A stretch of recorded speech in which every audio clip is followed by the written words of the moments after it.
Δίνεις προφορικά, Michigan Proficiency, πάμε για το Stage 2, κάποια tips. Καταρχάς είναι πολύ λίγος ο χρόνος που δίνεται και είναι μόνο 2 λεπτά. Αν ακούει κάποιος αρμόδιος, παρακαλώ τα λεπτά να γίνουν 4 ή έστω 3 λεπτά, γιατί στα 2 λεπτά συνήθως οι υποψήφοι προλαβαίνουν να κάνουν paraphrase και να κρατήσουν σημειώσεις μόνο για την πρώτη option στην καρτέλα που έχουν μπροστά τους. Λοιπόν, τι κάνουμε εκεί? Υπάρχουν 7 bullets. Τα πρώτα 6 bullets έχουν να κάνουν με τα θετικά στοιχεία της option σας και το τελευταίο bullet είναι πάντα το αρνητικό. Θα έλεγα πριν το τελευταίο bullet, πριν το 7ο, να λέτε τη λεξούλα however, δηλαδή όλα τα θετικά συμβαίνει αυτό και είναι το άλλο, furthermore, in addition, however, συμβαίνει αυτό. Τι άλλο πολύ σημαντικό για το paraphrase? Τρόποι για paraphrase. Έχω σκεφτεί τα αρχικά fast pp. Φι για το φωνή. Π.χ. κάτι που βλέπετε συναγητική φωνή στο bullet, το κάνετε εσείς παθητική φωνή. Α για το αντίθετο από τη λέξη που βλέπετε. Σίγμα για το συνώνυμο. Π για την περιγραφή, να περιγράψετε τη λέξη, τη φράση που βλέπετε. Και το άλλο π είναι για τα παράγωγα. Π.χ. σας δίνει στο bullet ένα ουσιαστικό, εσείς κάνετε το κάποιο άλλο μέρος του λόγου. Την ώρα που κάνετε το paraphrase προφορικά, προσπαθήστε να μιλάτε αργά και καθαρά, γιατί συμφέρει και εσάς να έχετε χρόνο να σκεφτείτε και να καταλάβει ο άλλος τι λέτε, και τον άλλο υποψήφιο που ο άνθρωπος προσπαθεί να σημειώσει και καμιά φορά δεν σας προλαβαίνει αν από το άγχος σας μιλάτε πάρα πολύ γρήγορα.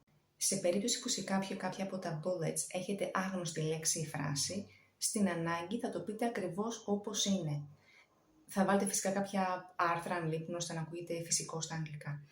Γιατί αυτό? Γιατί πρέπει οπωσδήποτε ο άλλος υποψήφιος να ακούσει και αυτό το bullet, για να ξέρει μετά ποια είναι όλα τα στοιχεία και να αποφασίσει ποια από τις δύο options σας θεωρείται είναι καλύτερη.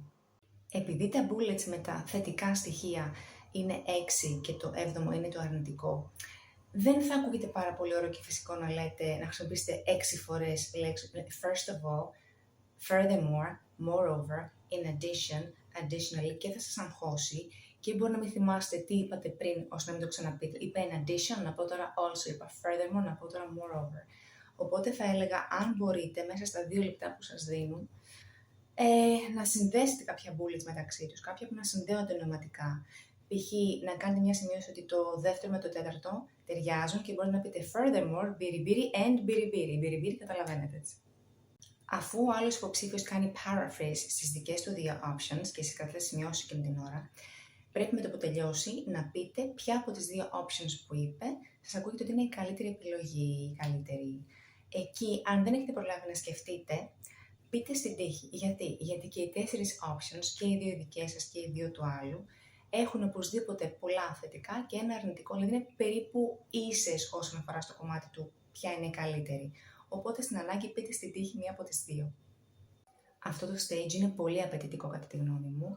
Ψυχραιμία, αν τυχόν δεν τα πάτε καλά στο paraphrase, μην ανησυχείτε διότι είναι το ένα από τα 5 stages όλου του προφορικού. Καλή επιτυχία!